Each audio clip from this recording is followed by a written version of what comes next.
Membacakan dari Yosua pasal 1 ayat 1 sampai 5. Sesudah Musa hamba Tuhan itu mati, berfirmanlah Tuhan kepada Yosua bin Nun, abdi Musa itu demikian. Hambaku Musa telah mati, sebab itu bersiaplah sekarang, seberangilah sungai Yordan ini, engkau dan seluruh bangsa ini, menuju negeri yang akan kuberikan kepada mereka, kepada orang Israel itu. Seorang pun tidak akan dapat bertahan menghadapi engkau seumur hidupmu, seperti aku menyertai Musa. Demikianlah aku akan menyertai engkau, aku tidak akan membiarkan engkau dan tidak akan meninggalkan engkau. Demikianlah firman Tuhan. Kita berbahagia tentunya kalau kita menjadi pelaku firman dalam hidup hari lepas hari. Nah guys, pada waktu kita belajar tentang kepemimpinan, rasanya isu kepemimpinan dari sejak dahulu itu menjadi isu yang rasanya belum ada solusinya ya. Fakta yang terjadi adalah di dalam sebuah kelompok-kelompok Kristen, persekutuan Kristen, bahkan di dalam gereja mencari seorang pemimpin untuk memimpin komisi saja, atau bahkan di gereja ya, misalnya jadi majelis, itu susahnya minta ampun. Ya, saya teringat dalam satu kesaksian perjalanan kehidupan saya waktu saya masuk sekolah Alkitab. Setelah saya masuk, lalu tingkat 2, kalau saya tidak lupa ya, tingkat 2 kurang lebih, itu ada pemilihan senat. Nah, pada waktu pemilihan senat, udah banyak gonjang-ganjing tuh di antara mahasiswa bahwa saya salah satu kandidat untuk menjadi ketua senat. Ya.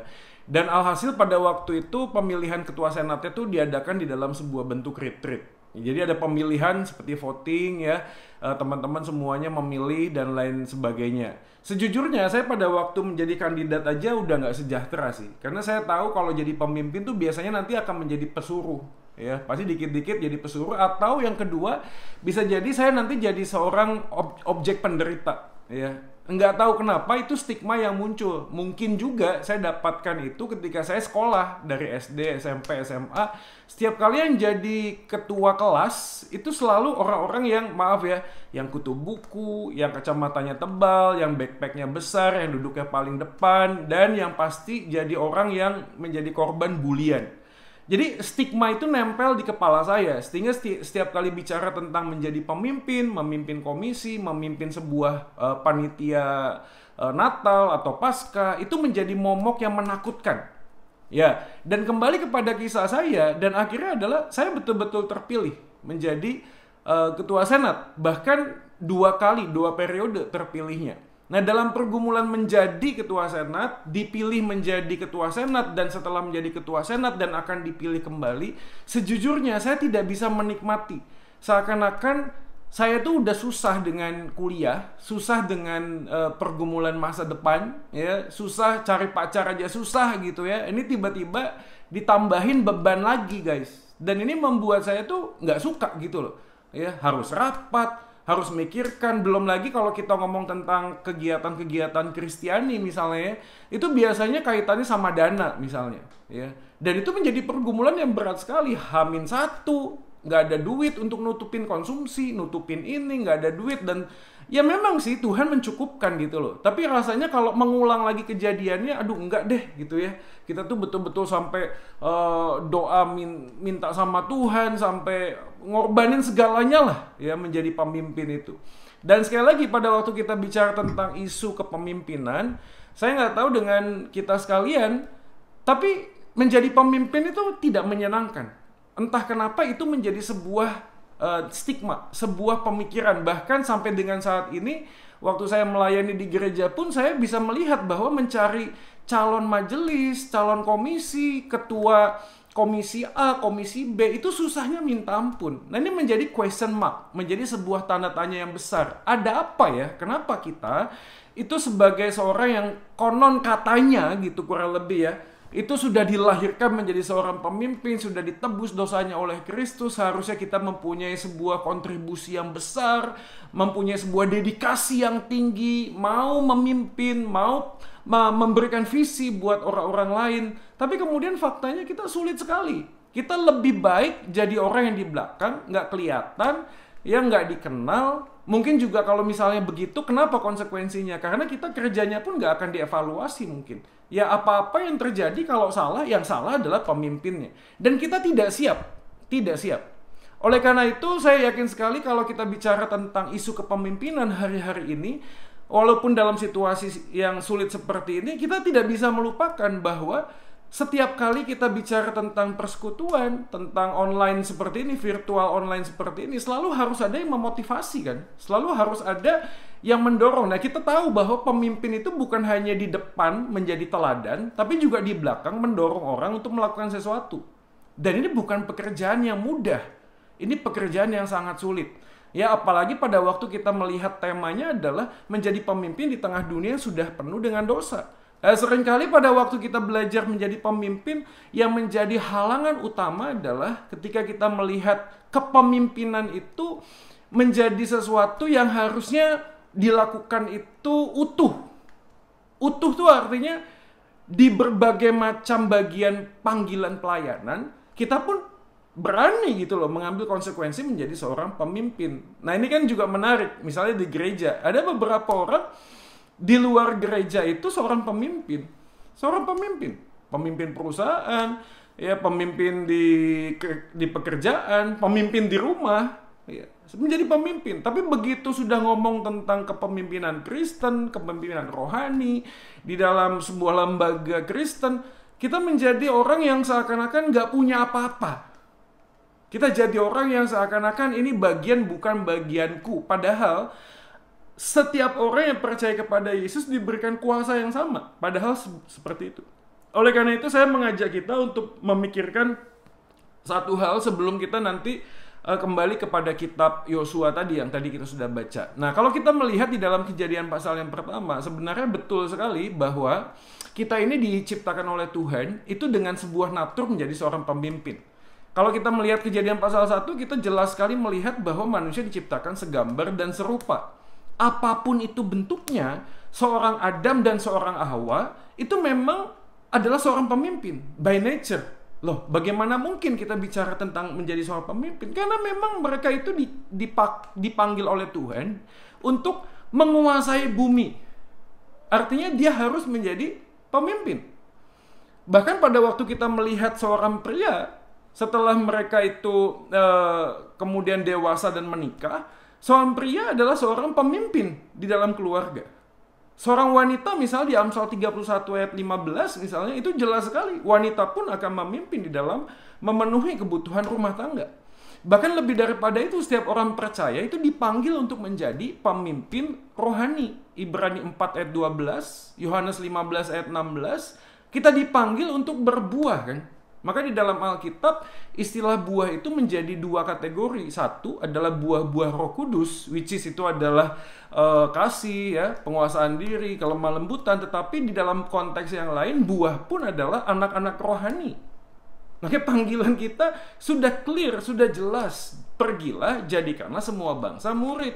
Jadi pada waktu kita ngomong memuridkan orang lain, pada saat yang sama, identitas natur kita itu melekat erat di dalam panggilan kita, guys. Jadi kalau kita tidak memahami konteks bagian ini, maka kita akan kesulitan ketika meresponi kesempatan untuk bisa memimpin. Nah, repotnya adalah pada waktu kita bicara tentang kepemimpinan, seringkali kita melihat kepemimpinan itu berdasarkan kedudukan atau otoritas. Kita memahami kata memimpin itu dengan sebuah konteks kuasa atau perintah. Memang betul, tidak dapat dipungkiri bahwa istilah memimpin adalah bagian yang memang ada bagian untuk memberi perintah, memberi arahan, betul. Tapi tidak sesempit itu, guys. Tidak sesempit itu. Istilah kepemimpinan di dalam konteks iman Kristen itu sangat luas sekali. Bahkan kalau kita melihat konteks 1 Samuel 17 ayat 12 misalnya, ketika seorang gembala domba itu dipanggil oleh Tuhan menjadi seorang raja, yaitu Daud.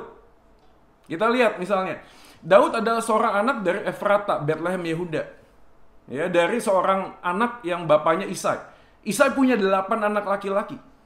Pada zaman Saul, orang itu telah tua dan lanjut usianya. 1 Samuel 17 ayat 12. Tidak hanya itu, walaupun saudara-saudara telah ikut pergi berperang, Daud adalah anak bungsu yang hanya diproyeksikan menjadi seorang gembala. 1 Samuel 17, 34-35. Jadi kita lihat nih, ya, abang-abangnya semuanya itu sedang berperang. Si Daud kerjanya ngapain? Disuruh bapaknya untuk ngaterin catering, ya, ngaterin nasi goreng, nganterin puyung hai, mungkin suruh nganterin doang gitu loh, ditanya-tanya aja gitu loh apa yang dibutuhkan oleh abang-abangnya waktu mereka itu berperang. Jadi artinya tidak ada bayangan sama sekali bahwa seorang Daud ini akan menjadi raja. Bahkan Alkitab juga mencatat sebuah hal yang cukup fenomenal, yaitu ketika Daud diberikan sebuah penghargaan atas keberaniannya melawan Goliat. Betul ya? Jadi kalau kita melihat latar belakangnya ini, kita melihat nih, Daud ini sebagai seorang sosok yang akan diproyeksikan menjadi seorang pemimpin, bahkan untuk berperang kepada Goliat pun seperangkat baju seorang prajurit dia nggak bisa kenakan. Dan ini yang menarik sekali, karena pada waktu Daud dipanggil untuk menggantikan Raja Saul, yang dipanggil untuk memilih anak-anak dari Isai adalah Nabi Samuel. Dan pada waktu Nabi Samuel itu memilih satu anak dari anak-anak Isai itu untuk menjadi pemimpin, apa yang terjadi kalimatnya? Kalimatnya kita sering dengar kan? Manusia memang melihat dari matanya, tetapi Allah memilih dari hatinya.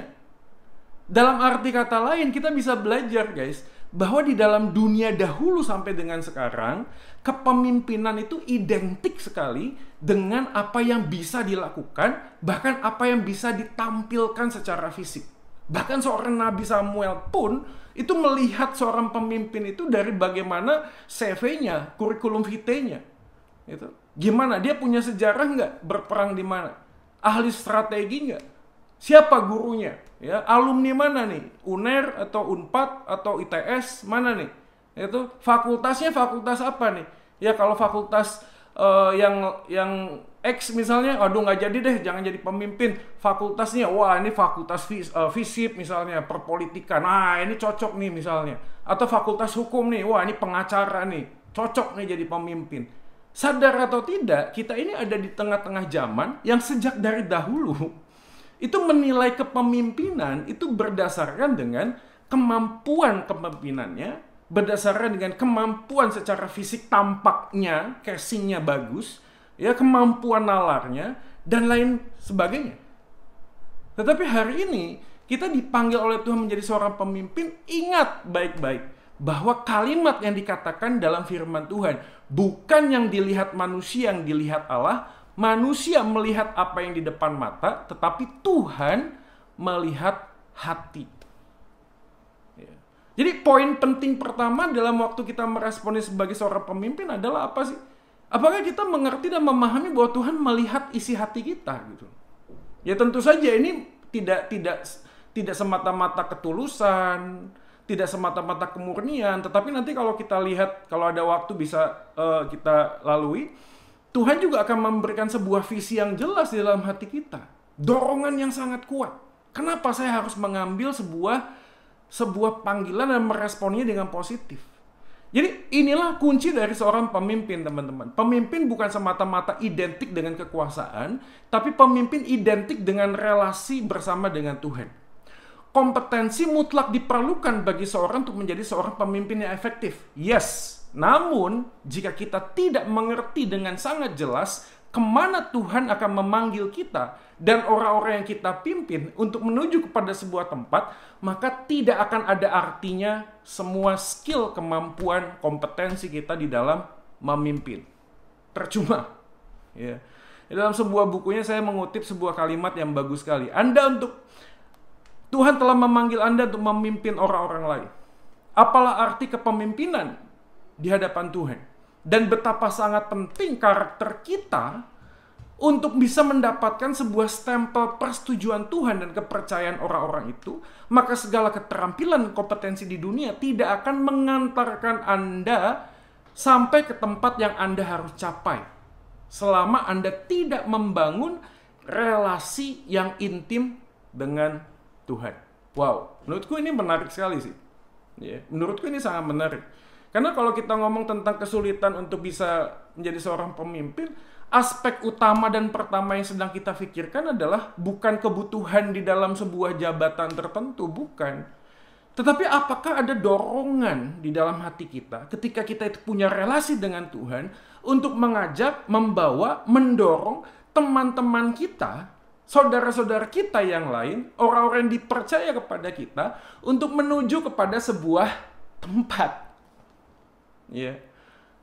Jadi waktu kita lihat teman-teman kita misalnya, apa kita pernah berpikir iya ya, ini saya kan pernah ketemu dengan beberapa rekan yang bercakap-cakap ya.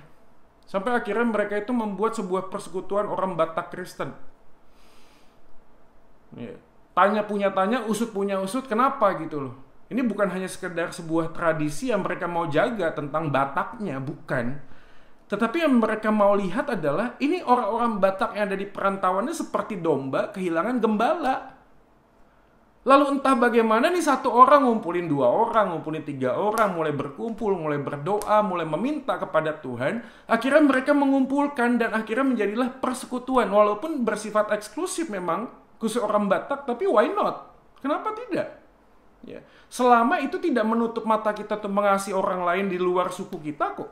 Why not? Tidak apa-apa. Tapi paling tidak, orang-orang yang dipercaya oleh Tuhan untuk bisa bersama-sama mencapai sesuatu, menjaga orang-orang di dalam perantauan, di dalam kerohanian yang bagus, that is the purpose. Itulah tujuannya. Dan itu muncul dari mana? Dari bagaimana kita melihat relasi kita bersama dengan Tuhan. A leader is not merely what we can do, but it is rather than who we are before God. Pemimpin bukanlah tentang apa yang bisa kulakukan, tapi jauh daripada itu adalah siapa kita di hadapan Tuhan. Ya, saya mengajak kita untuk memikirkan bagian ini teman-teman sekalian. Memikirkan dan merenungkan dengan sungguh ya. Maksudnya gini, kita ini mungkin saat ini dalam konteks mahasiswa, mungkin kita sedang belajar.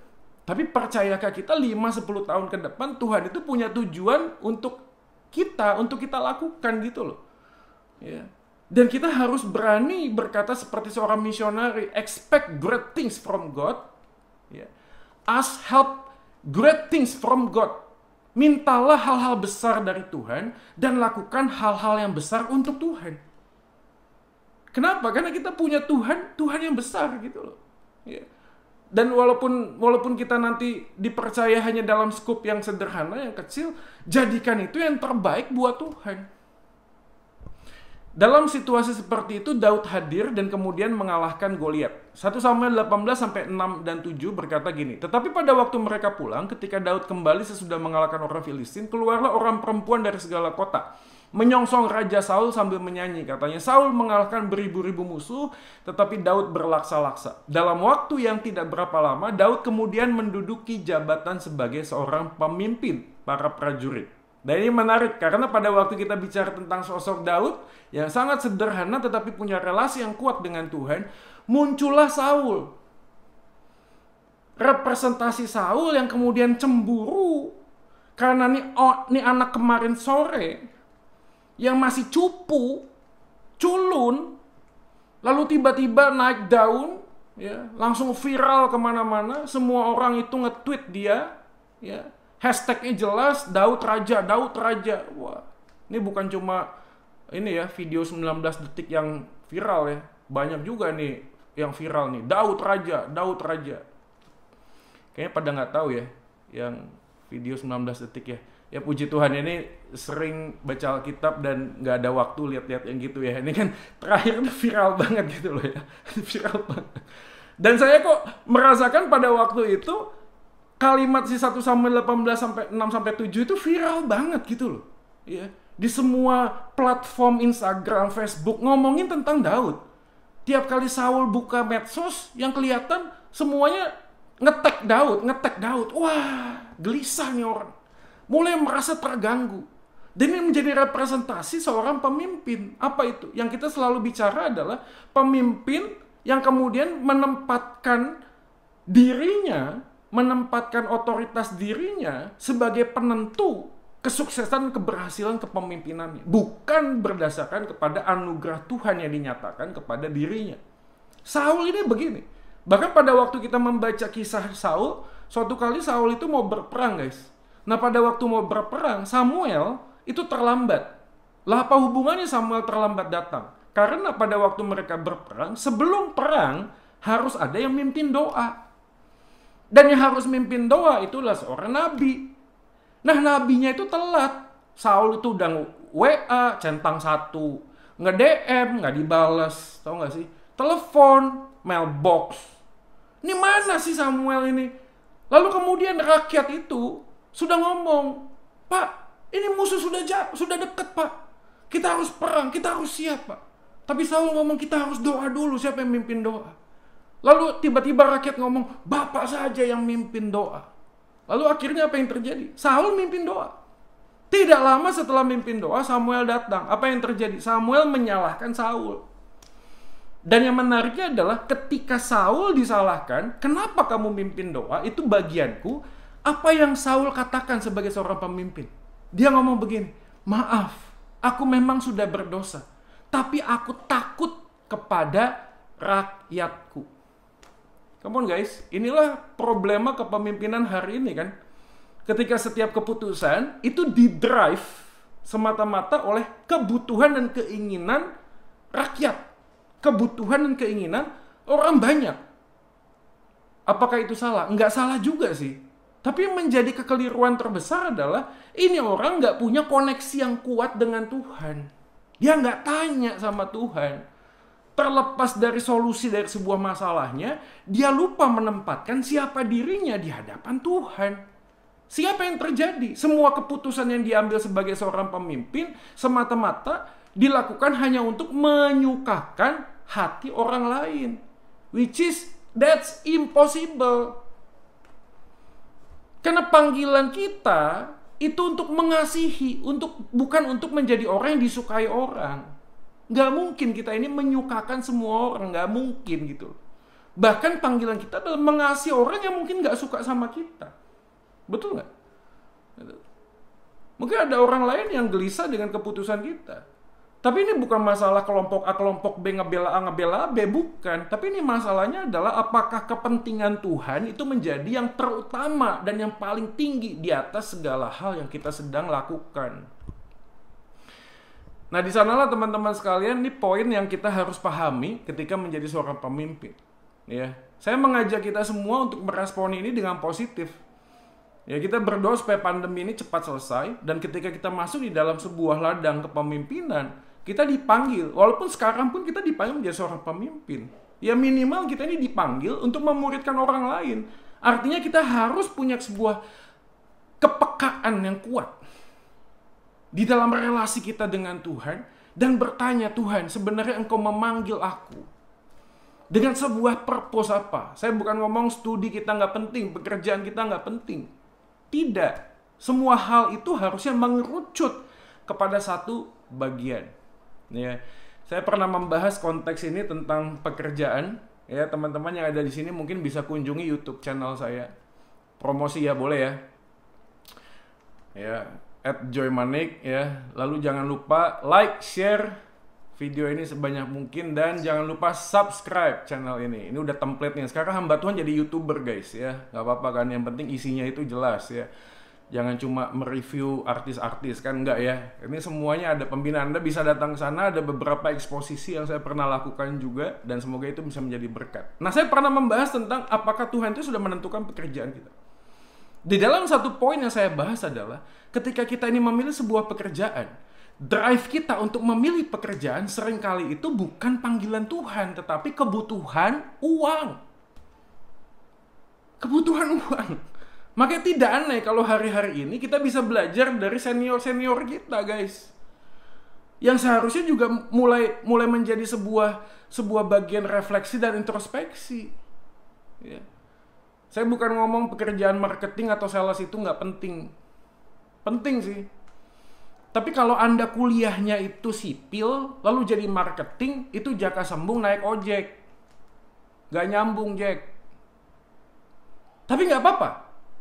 Anda bisa mungkin berkilah, oh banyak Pak ilmu-ilmu yang saya bisa pakai untuk marketing. Well, that's okay sih. Tetapi alangkah lebih baiknya pada waktu kita menentukan panggilan kita untuk jadi marketing, kuliah kita mendukung bagian itu. Betul nggak sih? Yes, Tuhan nggak pernah salah. Walaupun kita sering membuat sebuah kesalahan. Setelah kita lulus, Tuhan kemudian merangkai sesuatu. Tetapi coba kita berpikir, alangkah sangat luar biasa indahnya kalau sejak awal kita menemukan panggilan kita. Kenapa kita memilih sebuah fakultas tertentu? Hari ini kita perlu bertanya. Ya, karena jangan sampai yang mendorong kita untuk melakukan sesuatu hanyalah kesenanganku, hobiku, bahkan yang lebih celaka lagi adalah bagaimana bisa mengembalikan keuntungan dari investasi kuliahku. Ya, sekali lagi teman-teman sekalian, jangan sampai Anda salah berpikir. Saya tahu bahwa uang juga menjadi satu bagian yang masuk dalam kategori berkat Tuhan. Yes. Ya. Tapi kalau yang mendrive kita hanyalah uang dan fasilitas, kemana kita akan pergi di dalam panggilan kita? Kita sadar kok bahwa panggilan kita yang utama dan terutama adalah jadikanlah semua bangsa muridku. Bagaimana kita bisa menikmati Tuhan, ya, dan hidup memuliakan Tuhan, kan? Leadership is an action, not only position. Action to trust God, not position to being a God. Nah, ini penting ya. Kepemimpinan adalah sebuah tindakan, bukan sekedar posisi. Tindakan untuk mempercayai Tuhan, bukan posisi untuk mengambil alih tempatnya Tuhan. Wih, cepat ya waktunya ya. Oke, kita cepat lagi ya. Nah, poin yang kedua adalah di dalam Matius 25:21.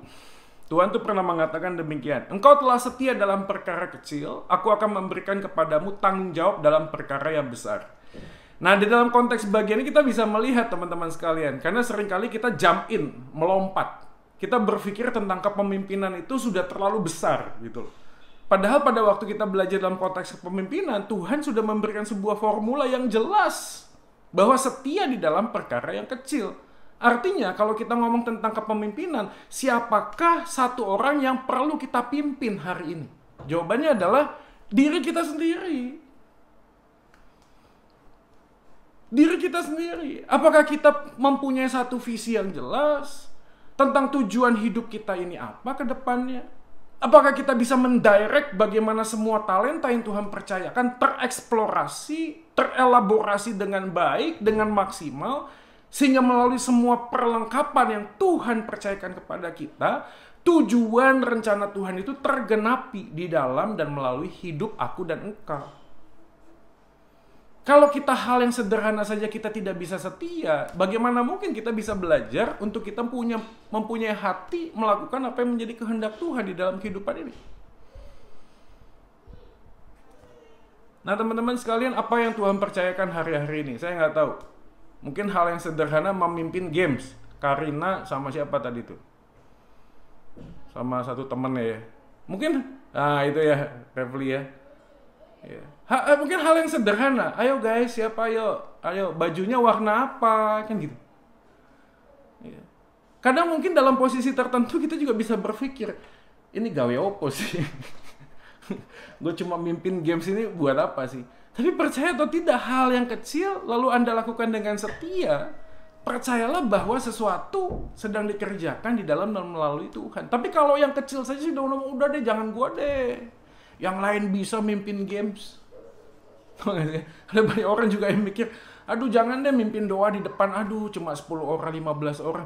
Siapa yang pernah tahu melalui 10-15 orang engkau mimpin doa, suatu kali kelak engkau mimpin di istana presiden. Ya terlalu muluk-muluk sih mimpinya, tapi siapa yang bisa menebak sih? Siapa yang bisa tahu gitu loh. Tetapi kan expect great things from God kan. Harapkan hal yang besar dari Tuhan dong. Gitu. Karena Tuhan adalah Tuhan yang besar. Kalau dia mempercayakan sesuatu yang besar kepada kita, berarti itu dimulai dari hal yang kecil. Apa itu? Memimpin diri kita sendiri. Apa itu?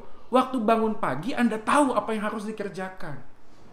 Apa yang menjadi prioritas utama kita. Ya. Jadi jangan terlalu ngomong muluk-muluk, aku akan melakukan hal yang besar bagi bangsa ini, tetapi setiap pagi ngelipat selimut aja kagak bisa. Ngebersihin kamar kos aja kagak bisa. Kamu gitu loh. Bagaimana mungkin kita bisa melakukan hal yang besar kalau mendisiplin diri saja kita tidak bisa. Bukan hanya tentang kesetiaan, tentang hal-hal yang kecil, tetapi kalau kita melihat Yeremia pasal 1 ayat 5, firman Tuhan mengatakan demikian. Sebelum aku membentuk engkau dalam rahim ibumu, aku telah mengenal engkau. Sebelum engkau keluar dari kandungan, aku telah menguduskan engkau. Aku telah menetapkan engkau menjadi nabi bagi bangsa-bangsa. Yes, ini khusus untuk Yeremia. Tetapi kalau kita melihat di dalam konteks bagian besarnya, Allah itu bekerjanya bukan insidental, guys. Allah itu bekerjanya bukan sporadis. Allah itu kerjanya itu bukan ceroboh, tiba-tiba begini, lakukan yang ini. Enggak. Allah itu bekerja di dalam kekekalan. Nah, pada waktu kita bicara tentang kekekalan, apa yang ada di benak kita? Apakah kekal itu ada sebuah urutan waktu? Enggak ada, guys. Kekal itu titik, selesai. Artinya bagi Tuhan, semua hal yang sudah Tuhan tentukan di dalam dan melalui kehidupan kita itu sudah selesai. Tuhan itu sedang melakukan sebuah hal yang besar di dalam dan melalui hidup kita. Dan pada waktu kita belajar dari Yeremia ini, itu menjadi sebuah gambaran bahwa Tuhan itu memanggil kita untuk melakukan sesuatu yang nilainya adalah kekal. Jadi seorang pemimpin ketika dia meresponi panggilan kepemimpinannya, bukan hanya relasinya dengan Tuhan yang penting, bukan hanya setia dalam perkara kecil yang penting, tetapi melihat kehidupan beyond dari semua kehidupan yang sementara dalam dunia ini. Apakah kita melihat sesuatu yang kekal di sana yang menjadi apa yang kita kejar? Tahu ya? Kalau seorang pemimpin di dalam sebuah perusahaan misalnya, tahu bahwa dia melihat nilai yang kekal, apa yang dilakukan saat ini? Yang dipercaya bukan hanya sekedar memberikan pekerjaan, tapi mengumpulkan mereka, berdoa, memohon kepada Tuhan supaya melalui apa yang Tuhan percayakan sebagai pemimpin, pegawai-pegawainya bisa mendengar tentang kasih Yesus, bisa mendengar tentang Injil Yesus, bisa mendengar tentang kasih karunia dari Tuhan Yesus. That's it. Jadi profesi kita di dalam sebuah jabatan tertentu di luar ke gereja atau lembaga yayasan rohani itu adalah sebuah jembatan untuk apa? Untuk melihat hal yang kekal, apalagi gereja, apalagi lembaga Kristen. Makanya pada waktu kita meresponi panggilan dipercaya untuk menjadi seorang pemimpin, kalau kita melihat kekekalan, maka kita tidak akan tidak merespon gitu loh. Pasti akan merespon. Why? Karena kita sedang memimpin orang untuk membawa mereka masuk ke dalam kehidupan setelah kematian. Membawa mereka, mendorong mereka untuk memberitakan Injil, mendorong mereka untuk melihat kasih karunia Yesus, mendorong mereka untuk menikmati hidup yang sejati, kepuasan yang sejati, yang bisa ditemukan di dalam Kristus. Artinya, kalau ekstrimnya, jika kita tidak merespon dan tidak melihat kekekalan menjadi tujuan, jangan-jangan kita sendiri belum menikmati kehidupan yang puas di dalam Kristus. Paham maksudnya ya? Karena orang yang sudah menikmati dosanya diampuni, guys. Dosanya ditebus oleh darah Kristus. Dia tidak akan menyanyiakan kesempatan itu. Makanya C.T. Studd, seorang misionaris, pernah mengatakan, if Jesus Christ be God and He died for me, then no sacrifice can be too great for me to make for Him. Kalau Kristus yang adalah Tuhan itu mati bagiku, maka tidak ada satu pengorbanan pun yang terlalu besar yang bisa aku lakukan bagi Dia. Kalau gitu pertanyaannya hari ini ketika kita ngomong kepemimpinan di dalam konteks dunia yang sudah jatuh dalam dosa adalah bagaimana kita belajar mencintai apa yang dicintai oleh Tuhan, guys. Nangkap maksudnya ya? Kalau kita sadar bahwa kita manusia yang berdosa, yang dicintai oleh Tuhan, maka kita tahu ada orang lain di luar kita yang adalah manusia yang berdosa, yang juga dicintai oleh Tuhan. Jadi orang yang sadar bahwa dia dicintai Tuhan adalah orang yang berdosa akan melihat orang berdosa lainnya dan rindu untuk menyatakan kasih Yesus kepada orang berdosa lainnya yang belum mengenal Tuhan. Maka orang yang mencintai Yesus akan mencintai apa yang dicinta oleh Yesus. Paham ya maksudnya? Tapi kalau kita tidak punya kerinduan seperti itu, ya percuma kita ngomong tentang kepemimpinan.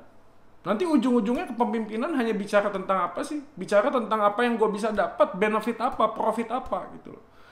Nanti ujung-ujungnya akan ngomong begini, apakah ini dicatat dalam sejarah? Apakah foto saya nanti akan dipampang? Apakah ada duitnya jadi pemimpin ini? Ya, apakah akan dikenang? Apakah akan dapat privilege? Misalnya nanti kalau mati ditempatkan di sebuah kuburan yang lebih bagus, lebih istimewa. Kalau yang kita pikirkan hanya untuk kita, maka kita sendiri yang harus bertobat, yang harus menemukan kembali panggilan Tuhan. Seorang pemimpin yang sejati adalah seorang pemimpin yang sadar dan tahu bahwa dirinya adalah manusia yang berdosa, yang dicinta oleh Tuhan, dan juga dipanggil oleh Tuhan untuk memimpin orang berdosa lainnya untuk melihat kekekalan, melihat Kristus, melihat Injil Tuhan menjadi dasar dan fokus kita di dalam kita meresponi panggilan kepemimpinan.